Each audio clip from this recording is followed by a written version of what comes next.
AI makes everything fake. Crypto makes it real again. AI is probabilistic and cryptography and crypto is deterministic. People have talked about how AI is killing the open web, but crypto is bringing it back. First is a lot of the old Web 2.0 companies are making it harder and harder to spider and scrape their website because people want to index it for models. The second is sites like Stack Overflow or Reddit. People are just trying to game the site by having AI bots post answers and get upvotes, which sort of corrupts the training data or what have you. The third is AI is very good at generating very human-like spam. Google indexes are not set up for that. And so what you go to is, I think, the crypto web, which adds essentially fixes for all those things. A, you have an NFT gate that gets you into a site if you need it. B, you have a signed web where you can tell whether people are human. C, you have open blockchains and open backends where people can index them. And in many ways, it just sort of compensates for the kinds of things that AI is doing to the old web. Yeah, it brings scarcity to abundance.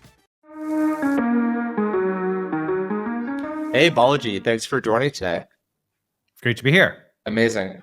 Well, thanks for joining. So as everyone knows, Balaji is former CTO of Coinbase, author of The Network State. And to me, the first person who made me aware of the implications of COVID before the mainstream media kind of was willing to admit that this was real. And since then, I've been a huge fan of kind of your thinking, Balaji, and it feels like you're always 2 to 3 years ahead of kind of the current thing, and also just a very independent thinker in terms of technology's implication on the world. I think it's midnight in whatever network state you're operating in.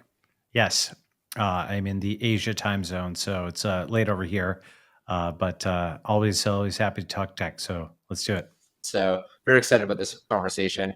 And I think a big part of it will be exploring some of the edges around this intersection of AI and crypto, which is two buzzwords that creates a third, but I think there's a lot of actually interesting edges here to explore. So I guess to start it off, I've heard one of your quotes, which is, that, and I'm maybe butchering this, but that AI, especially generative AI, is great at making things up, and crypto is amazing at, verifying what's real. And so I'm curious, thinking about crypto as kind of a balancing force to some of the kind of unsolved issues with proliferation of generative AI. I'm curious to explore that as we get started. Totally, yeah. And so, the thing is, so the quote, by the way, is AI makes everything fake, crypto makes it real again. Yep. And, just so people don't feel, Balaji's just inventing himself, AI guy. I actually taught, stats and machine learning and neural networks at Stanford in the mid 2000s. And in fact, I did bioinformatics and, machine learning on large genomic data sets in the 2000s and early 2010s before I got into crypto.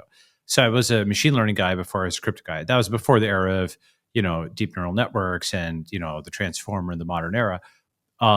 There's certainly a bunch of new tricks, obviously, that have come out since then. But I was at one point very much into the space as a practitioner. I probably should do. I want to actually go and. I kind of wanted to train a model myself, but it's so expensive to do it. So I'm just messing around with Mistral and other types of stuff right now, but for fun. Anyway, so AI makes everything fake. Crypto makes it real again. What I mean by that is these are, even though you can talk about this in a very buzzwordy way, they actually are sort of dual technologies where, for example, AI is probabilistic and cryptography and crypto is deterministic. Right. AI is, at least currently with generative AI, is largely perceived as a front-end technology. And crypto is really something where it doesn't produce aesthetics. It doesn't produce, amazing visuals like, diffusion algorithms or, fancy text like LLMs. It's really a back-end thing. AI is also something which can bust any CAPTCHA, and it can, convincingly fake a lot of the things that humans do. And so what crypto gives you is proof of human. It gives you actual digital scarcity when AI gives you abundance and in some ways overabundance, right?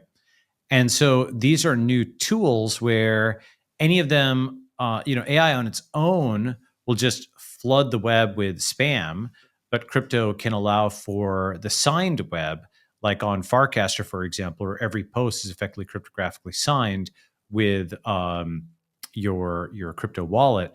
And what that does, it gives a digital signature, and you can map that back to a proof of human, and you can see, oh, this human actually published this as opposed to a bot. And how do you know it's a proof of human? Well, any individual proof of human signal can be corrupted, but then you can actually use machine learning once again to kind of reunify that.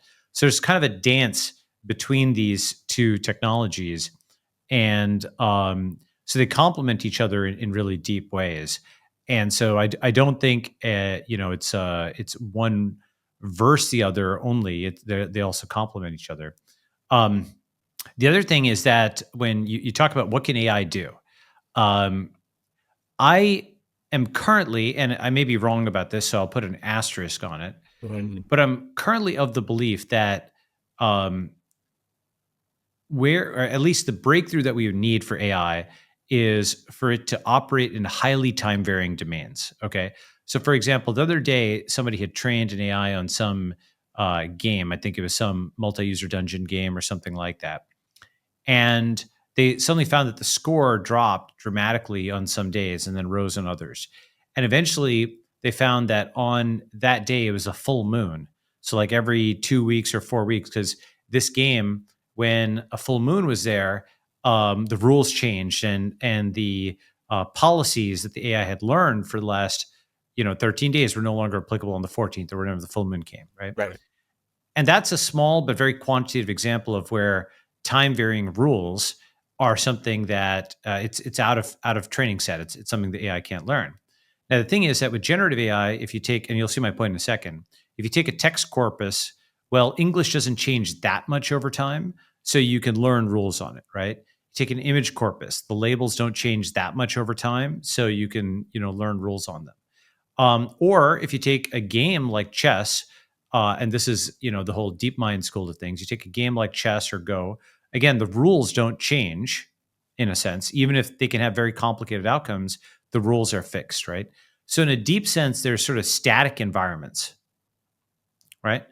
And once you get even the laws of physics are, they're time invariant, right? That is, say, F equals ma, but that law doesn't change with time, right? Maxwell's equations, the equations themselves don't change with time, even if the waves will wiggle and have time derivatives, right? So, so you can still train, for example, a drone to fly because the laws of physics don't change with time, right? Now, what's a domain where the law has changed with time? It's markets. Right. The same input does not give the same output. In fact, it's an adversarial context where people are constantly trying to change the rules on you so that the same trade will not result in the same profit each time. Maybe there's like micro, market things, like technical analysis type things, like Renaissance famously did very well for a long time. Jim Simons just passed away. Maybe there's something there that you can learn that's some universal rule, but if it was disclosed, it would no longer even be a universal rule, right? But is it the rules that are changing with markets over time, or is it just that they're very dynamic? I don't know. I don't know how to express it, but I would say I'd put it like this: is they are time varying in a fundamental, or I believe, okay, and I could be proven wrong on this. I believe they are time varying in a fundamental way that is different from the laws of physics or from the from the laws of English that an LLM is learning. I guess right? Another way to think about it is past performance is not indicative of future results in the sense that the game changes over time. Yeah. Exactly. That's right. Yeah. There's this game called Gnomic. Do you know what that is? Yeah. Right? So you want to tell the audience what that is? Well, I feel like you'll be better at it. Yeah. All right. Well, it's a game where the name of the game is to change the rules. It's kind of like Congress, right? the name of the game if you think about it, it's a meta game where an election is a game that elects you to Congress, and then now the game is to change the rules of the game, including you can gerrymander and change how you were elected in the first place, right? So that's like an extreme meta game, where you're not just operating by the rules on the ground, but you're getting elected to change those rules and so on, right? So these kinds of things like politics and markets, the same input doesn't give the same output. The whole point is also that they're adversarial and people are trying to change the rules on you. And my view is, I'm not saying it's impossible for an algorithm to do it. AI is actually very, very impressive. But I do think some new concepts are needed. Maybe it's Q star or something like that.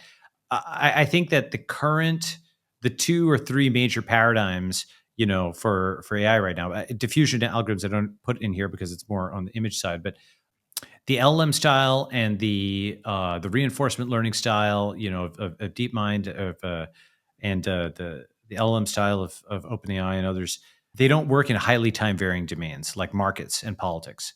And because of that, that means at a high level, what are you doing as a founder?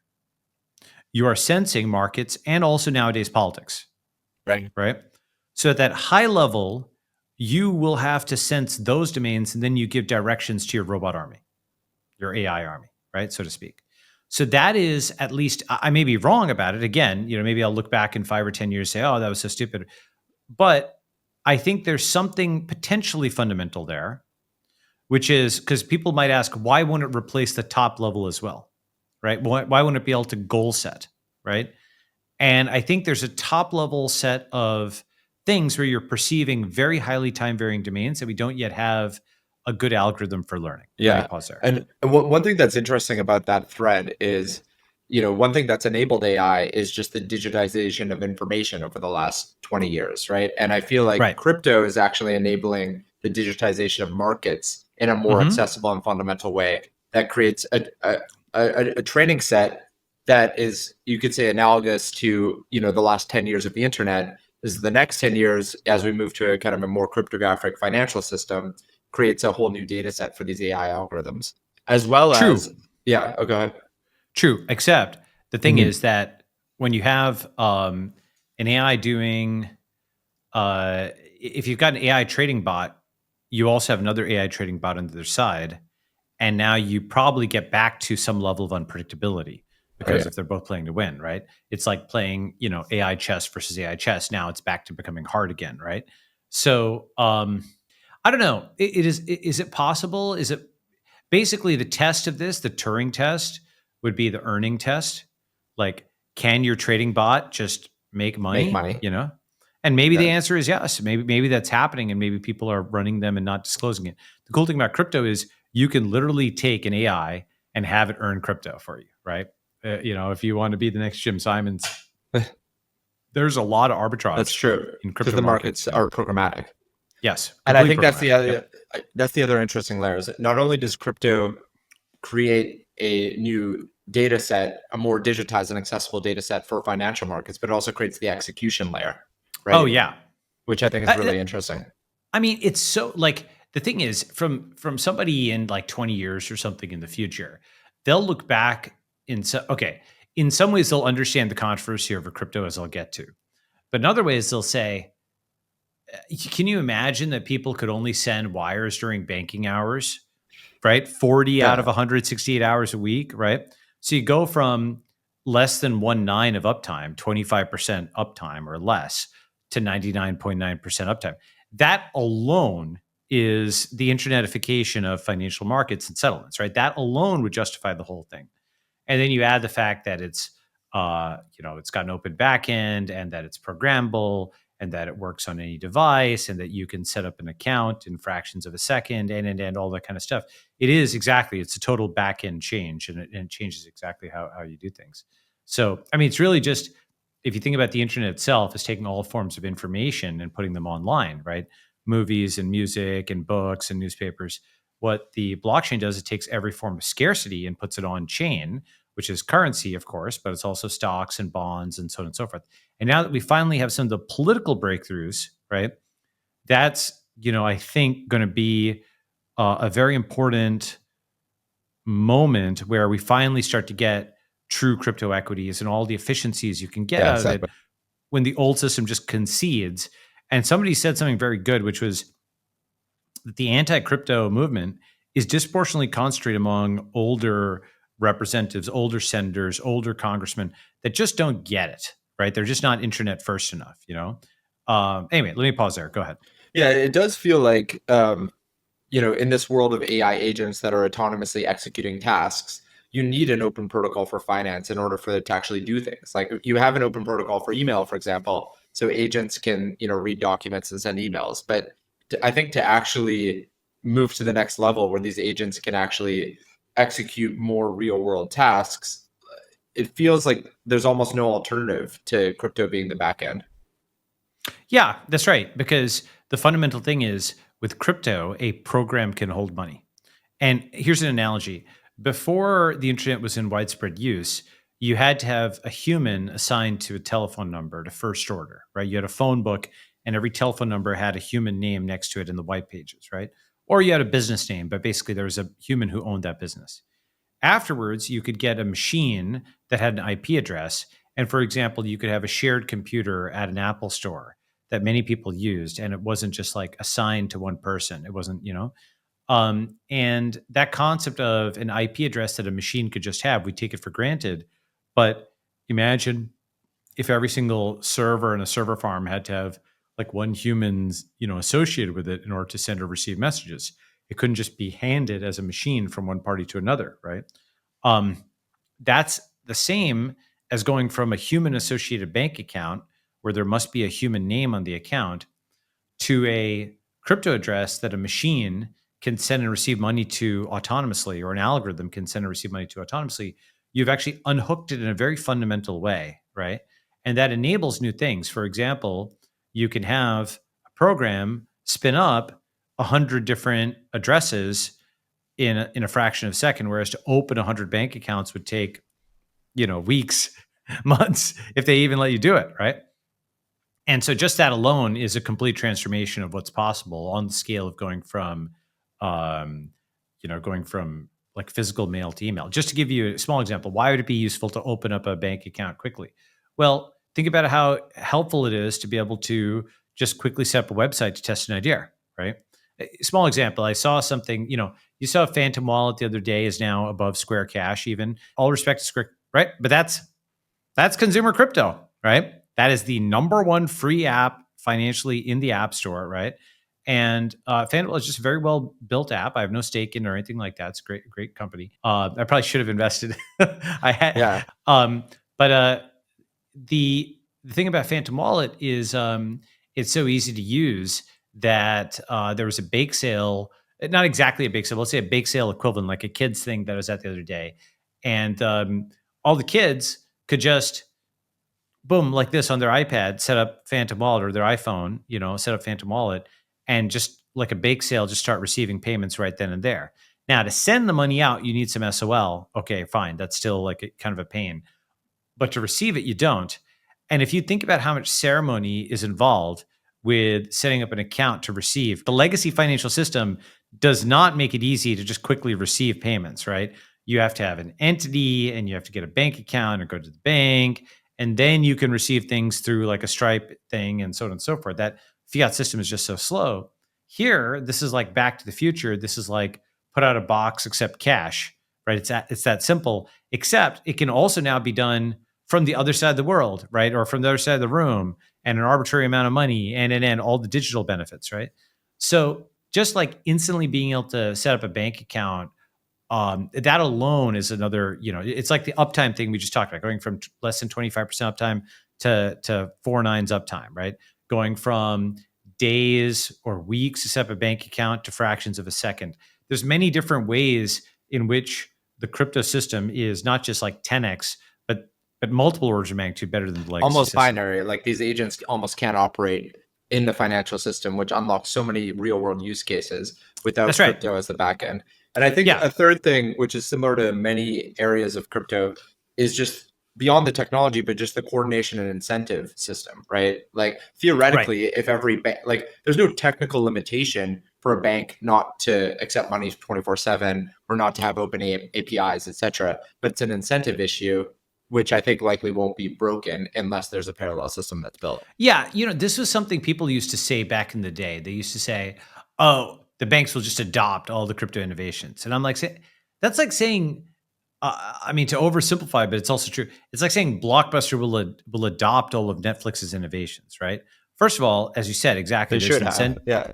They should have, right? But it's like saying, I mean, every incumbent will adopt what the disruptor is coming up with. Christensen talked about that with the innovator's dilemma, the late great, Clayton Christensen. Good. There's a reason that the incumbent doesn't do it, one.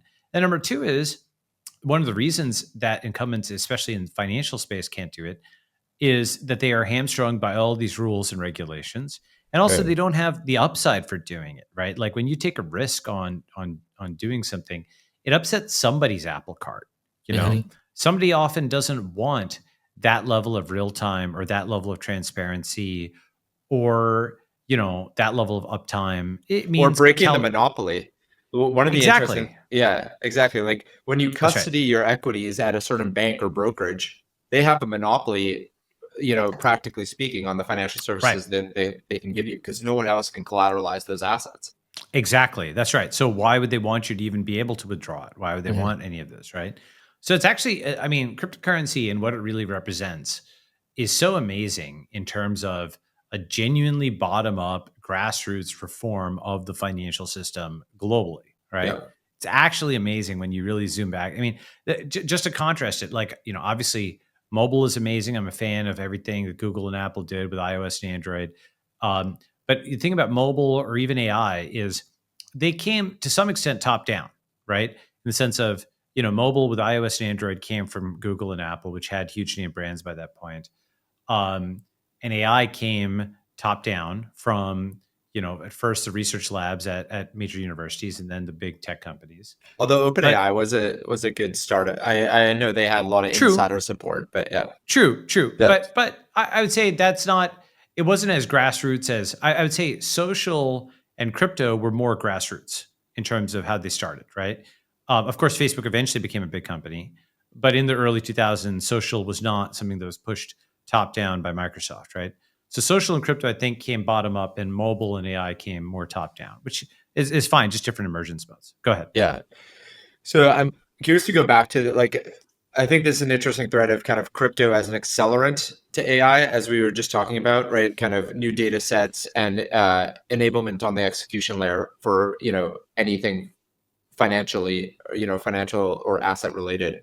But then crypto also has a balancing force to AI, right? And so going Yeah, back to like proof of human and identity, Farcaster as an example, what's preventing, like, just focusing on kind of crypto as a proof of human mechanism, what's preventing that from being rolled out more broadly, right? Because obviously like phishing attacks is one of the risk vectors that AI kind of enables, right? Where I call you, I pretend to be your father, asking for $100,000 wire for an emergency medical bill. It turns out I'm right. actually not your father.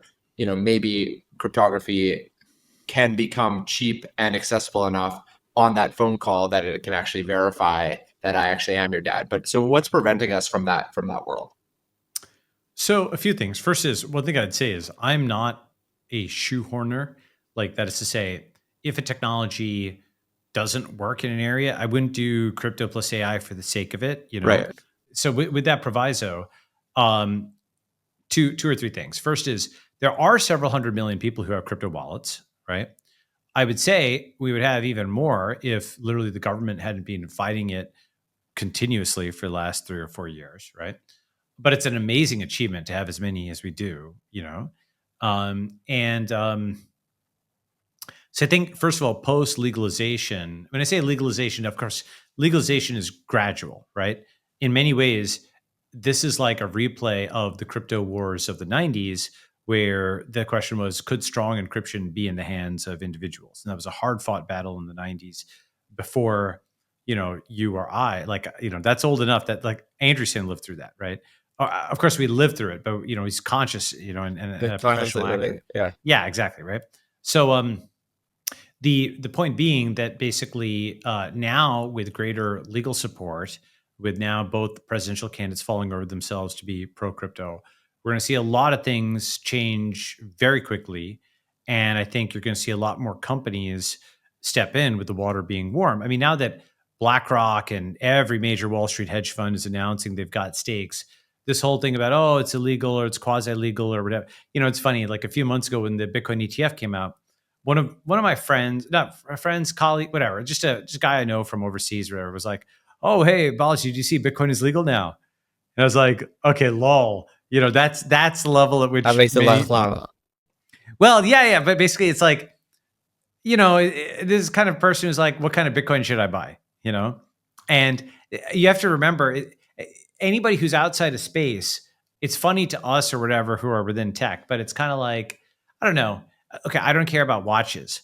And if somebody said, what kind of watch should I buy? I mean, you could probably name a Rolex, right? Could you name Yeah. there's all these fancy watch brands or whatever. And empty wrist. Okay, there you go. Fine. Yeah. Right. So there's all these fancy watch brands. And if you couldn't name all of if you said, what kind of Rolex should I buy? The watch aficionado would say, oh my God, you're such a Philistine. You're so ignorant of it. So, of course I cut people slack, if they're not interested in a space.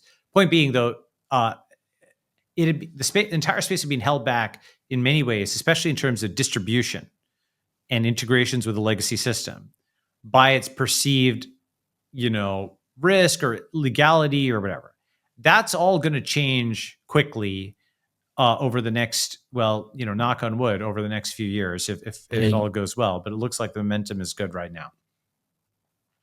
And if so, then you start getting, the prerequisites have been put in place. There's end-to-end encryption on many, many devices, right? Apple has something that is extremely crypto-like in terms of its like vault feature. Yeah, that's on device, right? Yeah, that's something where you get the private keys, right? One password and others have crypto-like things with the passphrases, right? And in a sense, if you take all of the stuff for identity, API keys, passwords, crypto private keys, your literal keys to your car, your passport, your driver's license, your login to your email, like all of those things, your Google login, all those things kind of combine into a like hardware dongle or set of crypto private keys that become your digital passport into everything, right? Yeah. It's if you look at SingPass, if you look at these some of the more advanced countries that have digital passwords, you can kind of see where that's going, right? And so then when you have that, well, that solves a lot of the AI problems that are arising. Where with SingPass, for example, or Estonia's thing, you can sign into a website with your identity if you want, right? Now, of course, this opens up a new issue, which is, wait a second, okay, to beat what happened with AI, am I giving up all my privacy, right? Yep. And now you need another crypto tool, which is called zero knowledge, and it's actually all in your list of things to talk about. And so what you could do is just prove you are a human, for example, without proving anything else about yourself, or prove you are an Estonian or a Singaporean without proving anything else, if the prover circuit is set up correctly. So we can also get privacy back with crypto. Anyway, go ahead. You're going to. Yeah. And so, like, I'm trying to think of the different, like, let's say, barriers for like a zero knowledge kind of cryptographic identity step, for things as simple as email or Twitter or Facebook or Instagram or even the telephone. Like, it's one is distribution. What are some of the other kind of barriers before like these more centralized services will reach a point where they actually require this, right? Because even if it exists, like we're still kind of bottlenecked by these centralized services, requiring. Yeah, but the thing is, a lot of them are crypto adjacent. Like Twitter flirted with, they put NFTs in their thing. Instagram had NFTs for a while. Google Cloud and AWS and Azure all have crypto support. They're all aware of it, right? And it's something where, the way the crypto kind of works is it surges, and then people try something, and then it crashes, and they ignore it for a few years, and it comes back. And we're on our fourth or fifth cycle, depending on how you count, right? And often things that just are barely there at the peak of one cycle, they kind of get polished or what have you, and then they come back again 3 or 4 years later, right?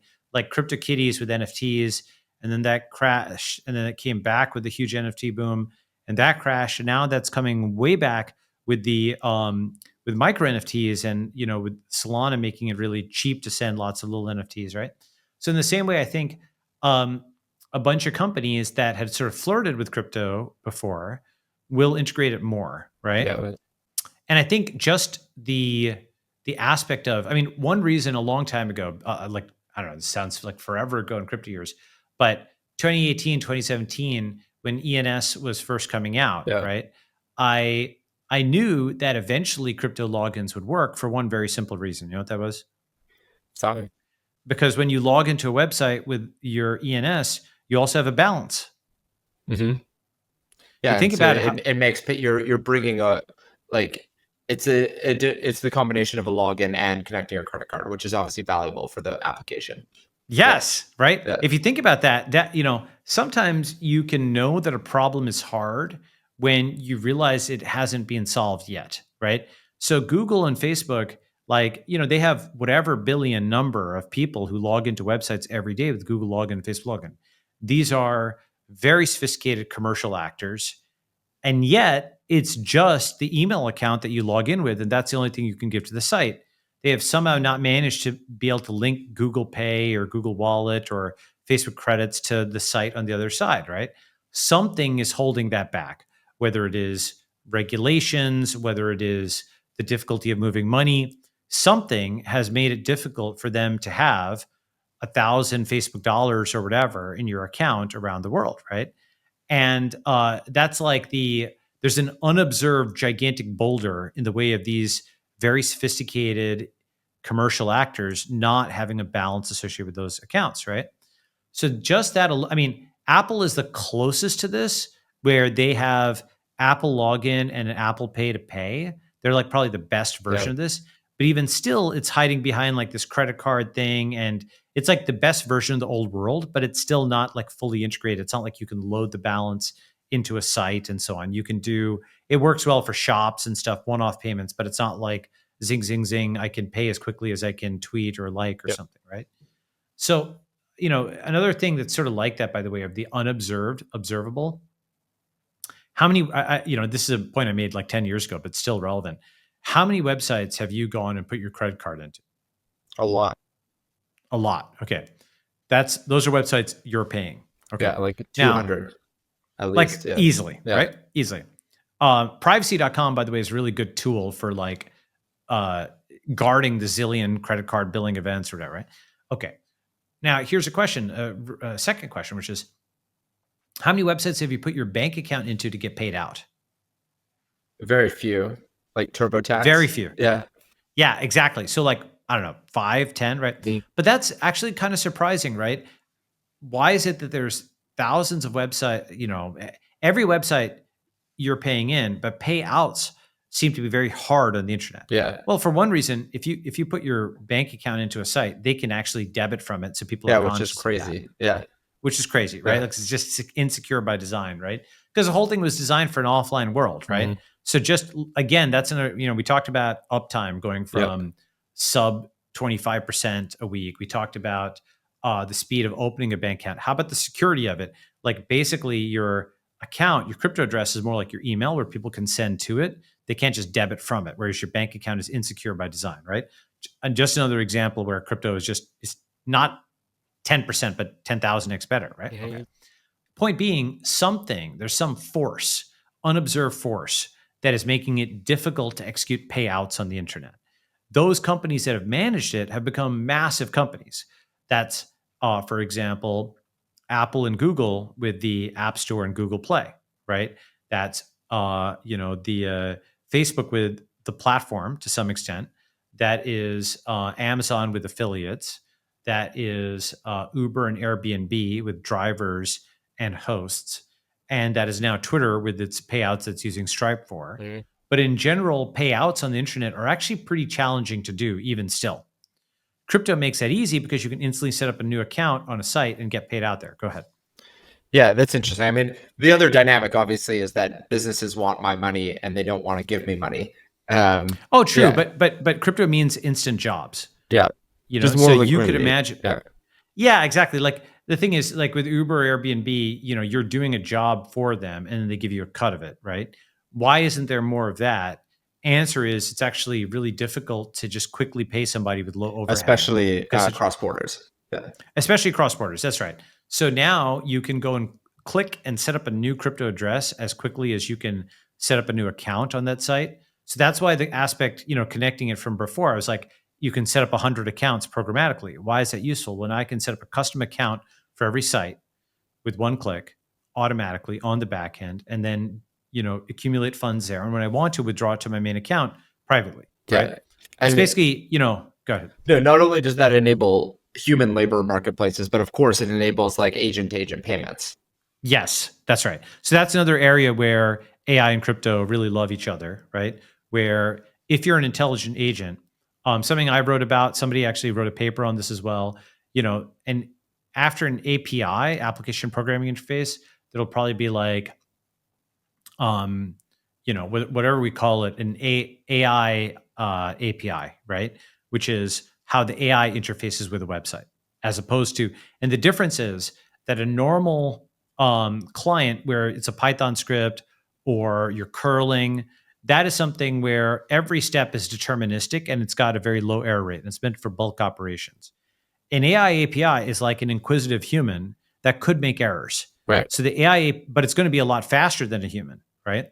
So it's like a third interface. It's not your normal web interface because it's headless, but it's not your normal API interface because you're going to want to not allow the AI API to execute bulk deletes or bulk sends. Right. Have some guardrails around it because it's not deterministic. Yeah.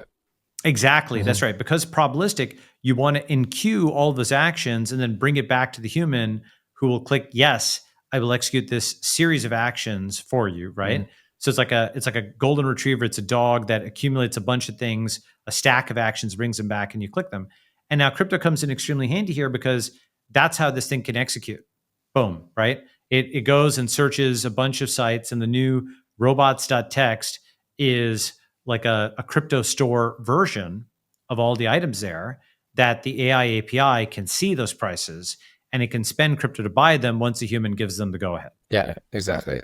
Yeah, it's super interesting. The agent to agent payments and also information disclosure, how all that will work is super fascinating. Even, for example, if I ask your agent, what your food preferences are as my agent's planning dinner for us, like I'm actually using compute resources for you.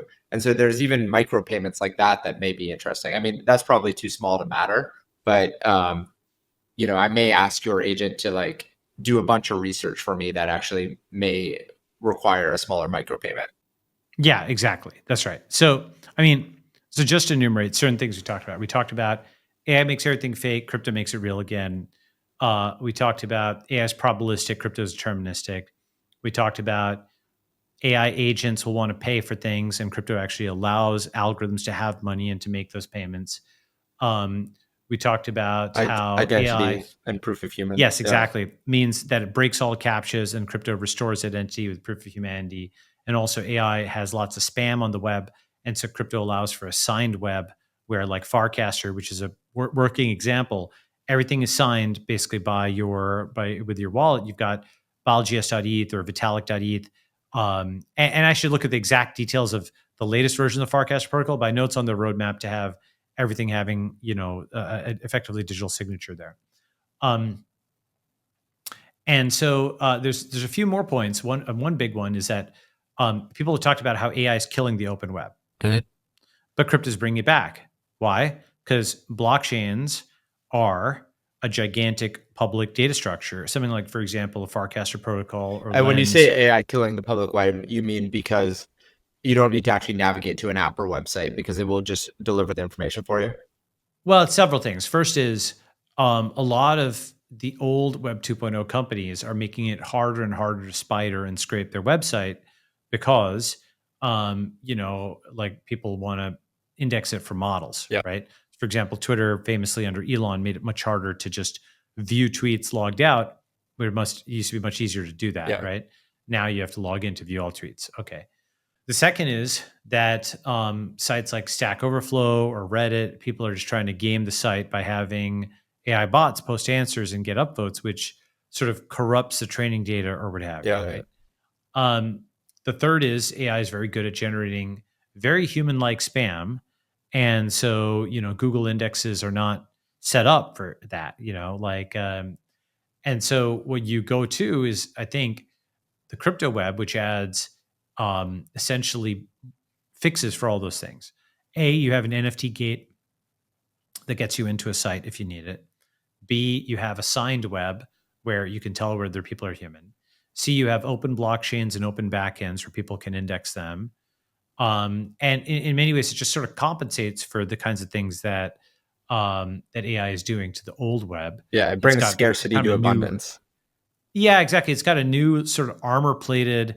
I mean, in many ways, crypto is all about don't trust, verify, and AI is about essentially a synthetic human, which you need to verify the heck out of. Yeah. What role do you think crypto will play in changing the incentive structure for training data sets?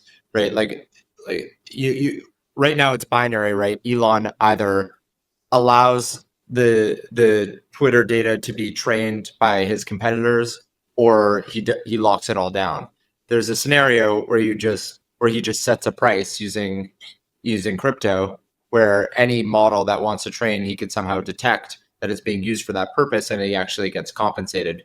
Do you think there's a world where people in a decentralized way, like, are incentivized to put high quality content out into the open web that can then be used as part of a training set, but they actually get compensated for it? Yeah, I think so. I think we're going to see new social media. It's like Scale.ai is a good company that does something like this, but people are literally paid to generate training data, Yeah. which is more like work than it is like posting on social Yeah. media, right?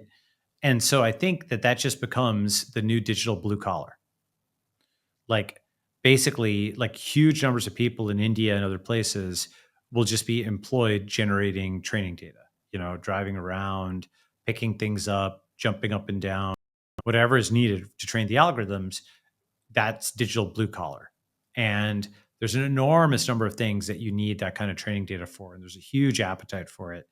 And you could have a million people generate a million points of data a day. And you'd still, well, okay, a million people generate 20 million points of data a day. And you'd still want more, depending on what it is you're doing. Right. So, so I think that is going to be a huge way in which AI creates jobs. And again, crypto makes that easier because you can pay all these people, the million people in different countries, little amounts of money more easily. Yeah. And then going back to zero knowledge proofs, and kind of, I think, further extending like the way that crypto enables AI. I've heard you talk about how, zero knowledge can enable AI to train on more sensitive data sets. Um, can you say more about that? Oh, yeah, Yeah. sure. So, zero knowledge proof, it's a very technical subject, but the fundamental concept is let's say that I wanted to prove something to you without proving anything else besides that thing, right? Um, I want to prove that, let's say, Seth is in California without giving any idea of where he is in California, right? That is like a zero knowledge proof, for example, right? Where you're just proving the thing you want to prove and nothing else. Okay. And it's often used for proving set membership online. Like, for example, prove that you are a US citizen and so that you can be KYC'd, right? But not anything else about you, for example, right? So why Like is that not your useful? name, not your social Like not security your name. name, Yeah. exactly, Yeah. not your social security, not all that stuff. So you don't have to show necessarily the full passport. Yeah. You could just show that, right? So it's basically it's similar to when you go and do Google Auth. Sometimes a site will say, "Here are the permissions you want to grant," right? So imagine it's like minimum necessary information. You're only checking these fields and granting only that information, nothing else, right? Yeah. And why is that helpful? Well, if you take medical data, for example, um, medical data, it's medical, so it's private, but it's statistical, so you want to aggregate it. And so that fundamental paradox has been at the heart of biomedicine for many years. How do you do privacy preserving aggregations? Now, one answer is you just trust doctors and they just do this, centrally. But another answer nowadays may be with zero knowledge, you could have open public participatory data sets that are still privacy preserving. And so you could put in like an anonymized version of your genomic data and get out an anonymized version, and you'd only get the statistical information and nobody would know, what was in there in the mix, right? It's very, very interesting and powerful where these things people have talked about for a while, but the cryptographic primitives are becoming feasible now. Yeah. And have you seen examples of that actually happening today? Yeah, like there's people like Dawn Song at Oasis working on this. I should go and check out the very latest, but I know there's a bunch of people who are working on this. Yeah. Super cool. And There's another group called Zero X Park. Like it's a play on the words of Xerox Park. So you can look at their work as well. that's and what role do you think crypto will play in the governance layer of AI? Like, the theoretical like kill switch or even decentralized regulation? Well, I think crypto is going to play a role in the governance layer of the world. I mean, in a sense, you remember the Facebook movie in 2010? Yeah, of course. Yeah. Right, the social network? Okay. So you know what's remarkable by its absence in that movie if you go back and rewatch it? Now remember, this came out like 2010. Yeah. If I don't Yeah. know, right? That was right before I What's joined Facebook. Yeah. Okay, great. Yeah. So you know what's remarkable by its absence if you go back and rewatch it? Nothing about politics. For sure. I mean, Nothing. yeah. When I joined Facebook, it was like a totally different narrative, right? It was like a fun startup, empowering individuals to give a voice. The Arab Spring, empowering democracy. There was nothing. Only until the media blamed Facebook for electing Trump did the narrative change. Yeah. Right. But here's the thing. It's funny you say that because the movie, I was going to make that exact point in a slightly different way, which is the movie only talked about sort of the party and socializing aspects of Facebook. It was almost as if Zuck had founded Universal Studios Florida and people came and had a good time. Right. And he just made a lot of money doing that or whatever, right? It was like almost like a theme park, a digital theme park is how it was presented, right? But the thing is, as you mentioned, in 2010, the Arab Spring had already happened. And that was actually, for the people in the Middle East, a very political thing. But, we observed it as giving people a voice and so on. Yeah. What was the outcome of that? There's a lot of chaos, let's call that, a messy situation, okay? But the thing is that what people didn't project forward was if you had said at that time, even for somebody who understood 500 million people are using social media, it's grown faster than anything we've ever seen, it's multiple billions of dollars, even people who are in the middle of it would not have believed that in 10 years, the number one most important issue in the entire world for a few days would be whether the president of the United States could tweet. Right. Whether they could post this, right? Crazy. To think, right? And the reason is, I mean, when you think about what a startup is, as a startup, you want people to use your product. You want like important people to use your product. Oh my God, a senator's using our product. Wow, they logged in once. Oh my God, they posted a tweet. Yeah, you never think, how do I prevent that? Yeah. Yeah, exactly. So when you think about the state interfacing with the network and the network getting so powerful that it decides to deplatform the state, that's an important flippening, right? In many ways, 2020 was the year that we became internet first, right? Like everything now happens digitally and then it gets printed out physically if it's really important. Example, you have a meeting online and if it's really important, you meet in person, right? Or you go through 20 things in a store, and then if it's really important, you print it out by clicking enter, and that shopping cart comes to your door, right? You have some CAD CAM thing, and if it's important, you hit enter and you print it out. Everything is internet first, including the governance layer, right? Politics happens Twitter first, right? And in this case, why do I make this point? The point is, social media is now, in a sense, like the agora of the world, right? Like it's basically, it's where all of the discussion is happening, right? It is, it's like a giant Congress, right? And the reason that that's important is that it wasn't really built for that. It was built for discussion, not decision making, right? But now we kind of find ourselves in a similar time, and here's why. Over the last 10 years, it became obvious that all politics became social media. I think over the next 10 years, all politics becomes crypto tribalism. Okay. So just like the mainstream media was turned into just one poster on social media, dollar holders will be turned into just one crypto tribe. Right? Mainstream money, you see what I'm saying? Right? It's already kind of happening, right? Where there's more Bitcoin holders than there are of most other major currencies. Certainly more Bitcoin holders than pound holders or yen holders, for example, right? And probably even more than euro holders or comparable, right? That's huge, actually, if you think about it. That's a massive new thing, right? And they're probably more passionate about it than most euro holders, right? And they're growing, right? So Ethereum's not that far behind. It's like 100 million, 150, 200, depending on how you count it, right? And so the point is that you're already starting to see political people come to power and hold power in part on the basis of their crypto policies. Bukele of El Salvador is one of the first, and now of course you're seeing this become a huge issue with Republican, Democrat, and so on. Here's my point: if in 2010, even after the Arab Spring, it was implausible sounding to say in 10 years the president won't be the president unless they can post on social media.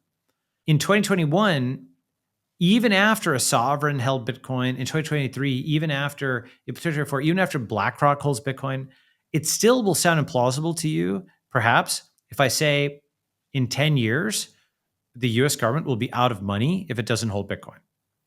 Yeah. Okay.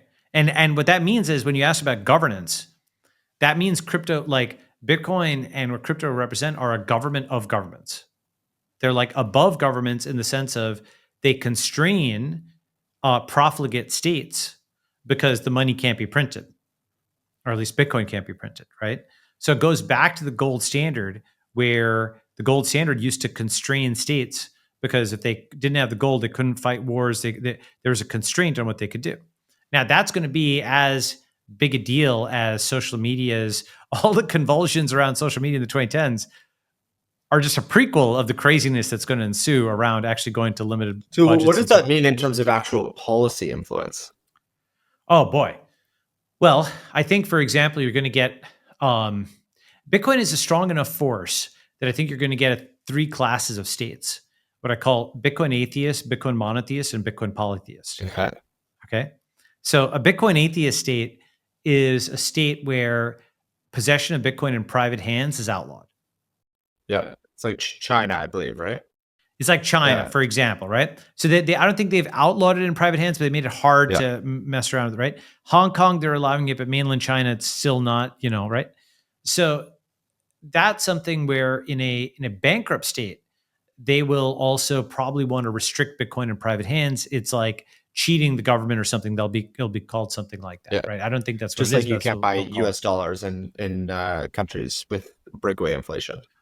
Exactly. That's right. Or it'll be considered, you'd call it guns, you'd call it speech. It's similar to a few other things. Sometimes it's banned, right? Okay. Those are Bitcoin atheist states.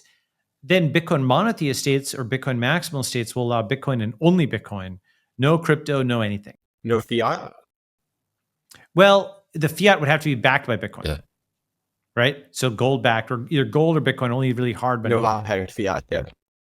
Yeah, exactly. These will be states that have just recovered or have just gone through an extreme currency crisis, and as a reaction to that, want extreme simplicity in everything and are willing to trade off upside of having functional financial markets and so on for lack of downside by just having everything be really simple and reduce complexity and so on.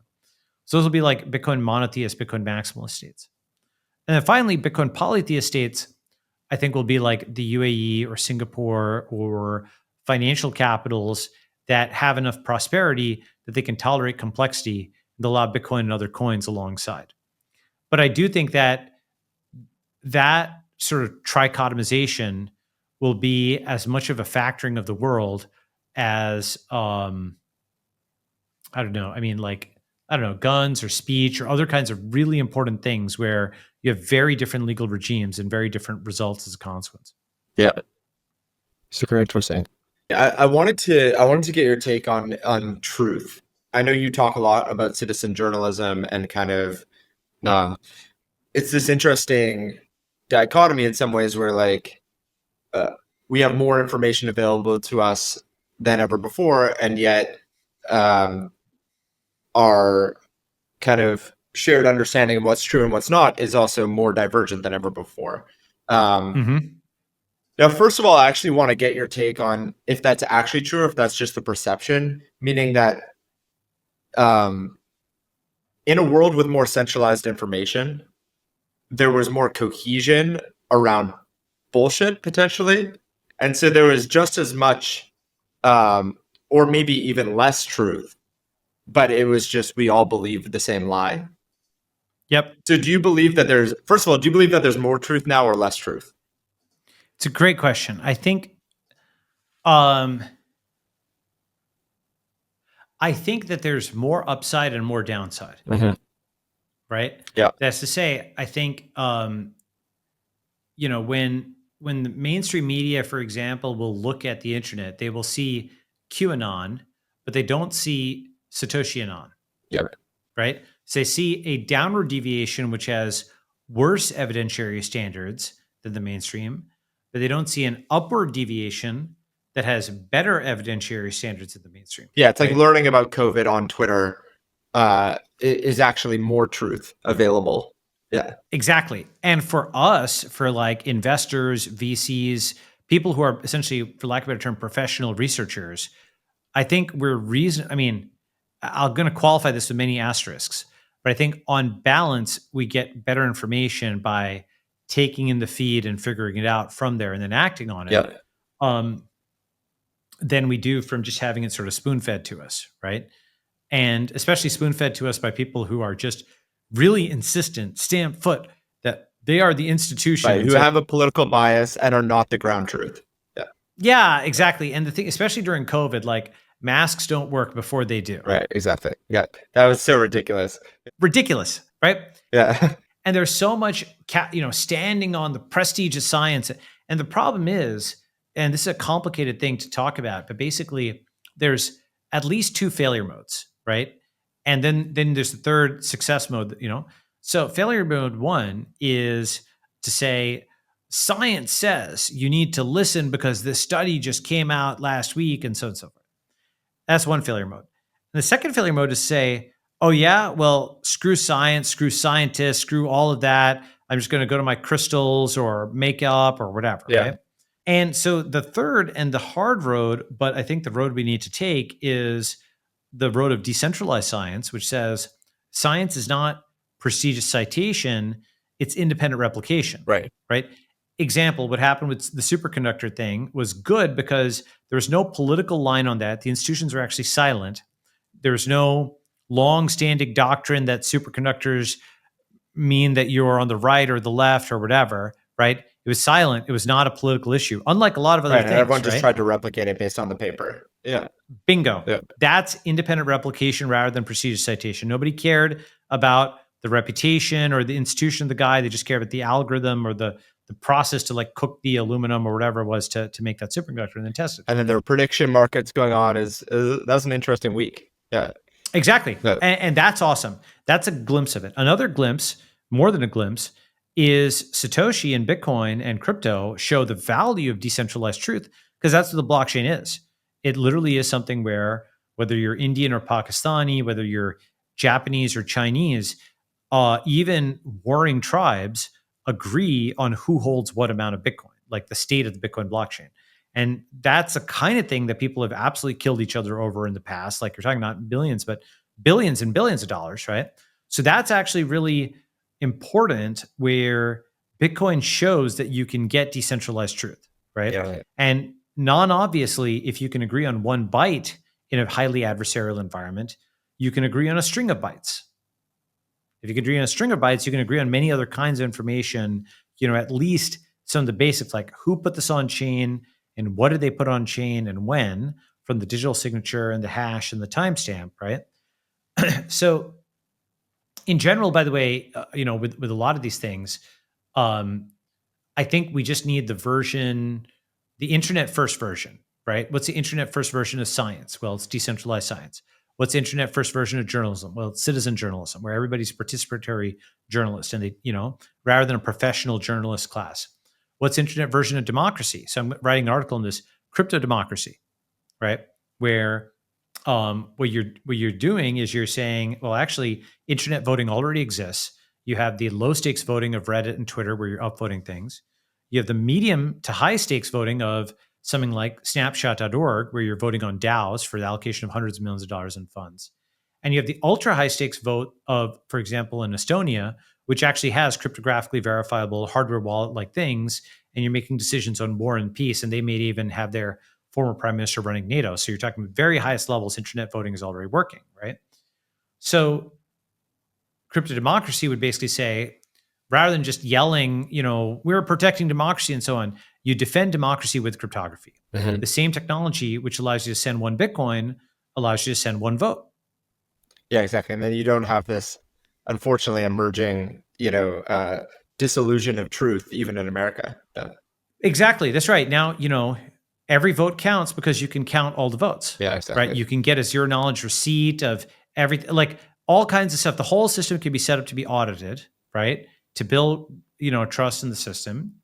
And do I think we can easily retrofit the existing system? No. But do I think that we can do it on the outskirts and make it work, just like kind of Estonia's on the outskirts of the West and Singapore and the UAE and places like that? Do I think we can make it work in our cloud communities and our network states and startup societies and DAOs? Yes. And then it diffuses back in, right? Outside in. Yeah, in some ways we went from like centralized truth to decentralized chaos to now decentralized truth. Yeah, exactly. Yeah. It says like centralization, decentralization, re-centralization. Yeah. Because really, decentralization is sort of, it's like hit the fire alarm and everybody scrambles out of the building, but then they need to regroup and then rebuild the building. You can't have decentralization without a shared understanding of truth. Yeah. Yeah, exactly. That's right. Like decentralization, there's a lot that's good to it, but in many ways, it's sort of a break glass of emergency, temporary state, and then you need to sort of rebuild civilization. I understand where crypto anarchy comes from, and I'm sympathetic to it in some ways, but I prefer crypto civilization. Yeah.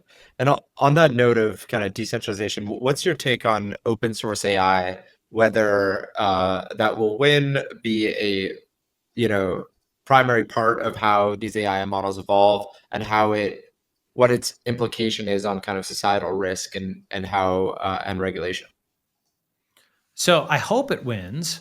And I think it might turn out to be Android Apple, where you have sort of open source and closed source kind of neck and neck.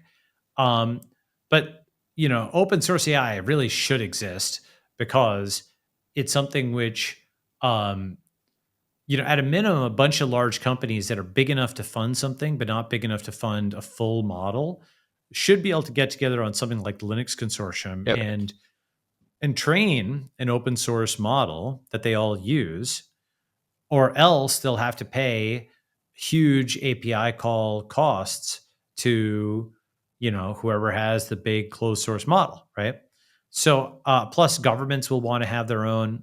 I do believe that over time, we're going to see every sufficiently large community, whether a nation state or network state or what have you, has its own social network, cryptocurrency, land, messaging app, serve, like a bunch of these things sort of full stack. Yeah. That's kind of what defines like a digital society.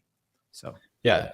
And I know you're in general, obviously very pro free markets but is there some level of AI regulation that you think should exist, or how do we kind of protect against the downside of, our, foreign adversaries getting access to state of the art AI and even just individuals using it for nefarious purposes?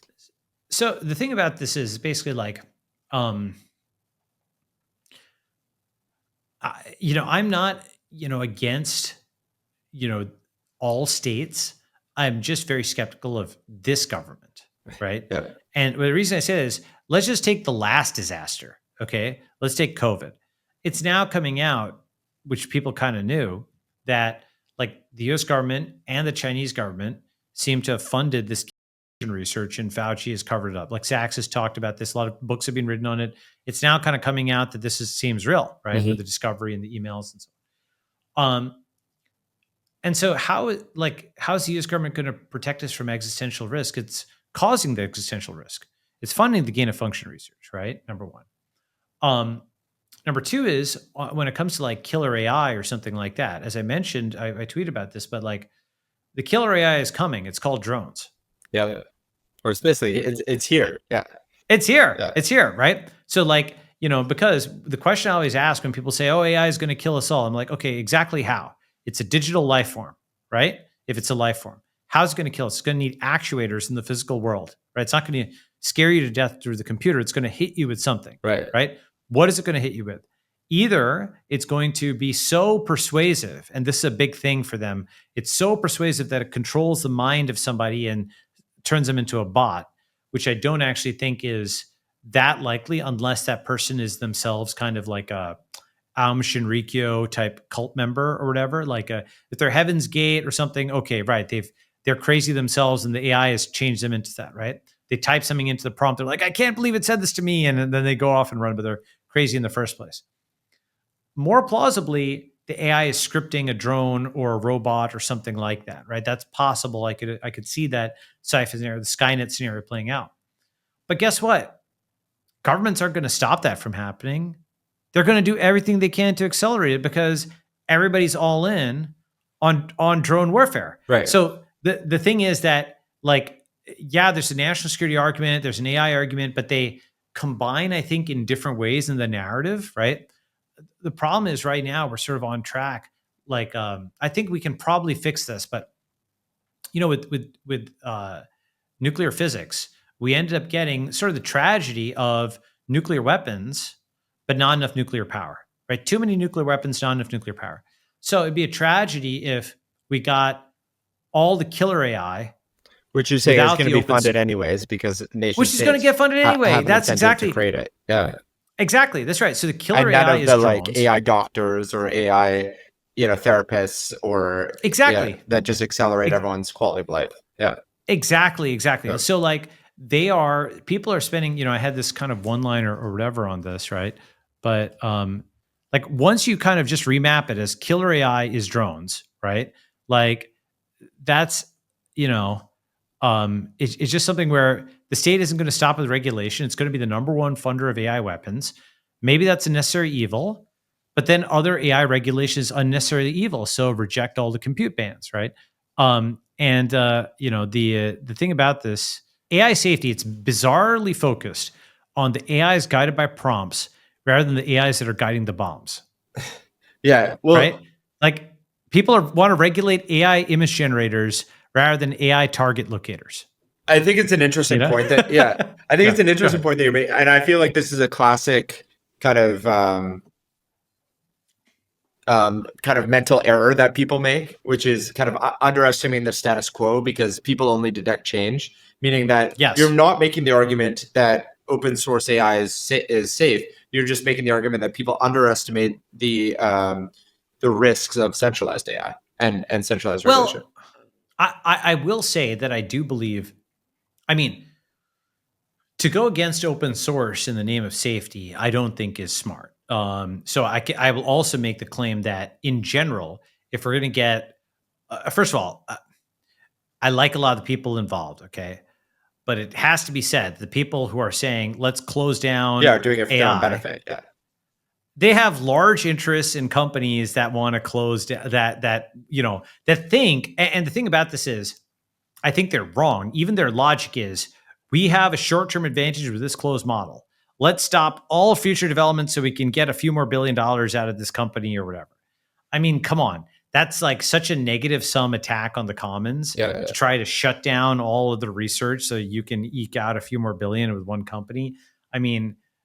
That's not right? Number one. Number two is it's something where we have such a track record already with Linux and scientific publication and so on and so forth. All the analogies of, oh my God, AI is like nuclear weapons and we wouldn't want that to be open source. And so one pushback I would have is that you could say that, this was all, or a lot of this originated from the money printing that happened to offset COVID, which was kind of a black swan event. And then, you could argue that didn't necessarily have to happen. You didn't have to, but meaning the shutdowns, but because it did, there's this black swan event, which was then corrected, and now we're more in equilibrium. And these banks are fundamentally bankrupt. It's more of a duration issue. And now that kind of trust has been restored with this backstop, it kind of stopped bleeding. I understand that argument. I disagree with that argument because I think, for among other things, they treated a coronavirus like a financial crisis. It should have just literally been. Well, they created the financial crisis and then they fixed it. Yeah, I'm not sure they fixed it, right? I really don't think the general populace appreciates how bad bank balance sheets are right now. I don't think most of the banks understand what's on their balance sheets, right? So, I basically expect something significant, and I'm not the only person, obviously. Yeah. So significantly worse than 2008, which is pretty bad. Yeah. And so my view is hold crypto, hold it locally. Things are going to get cray,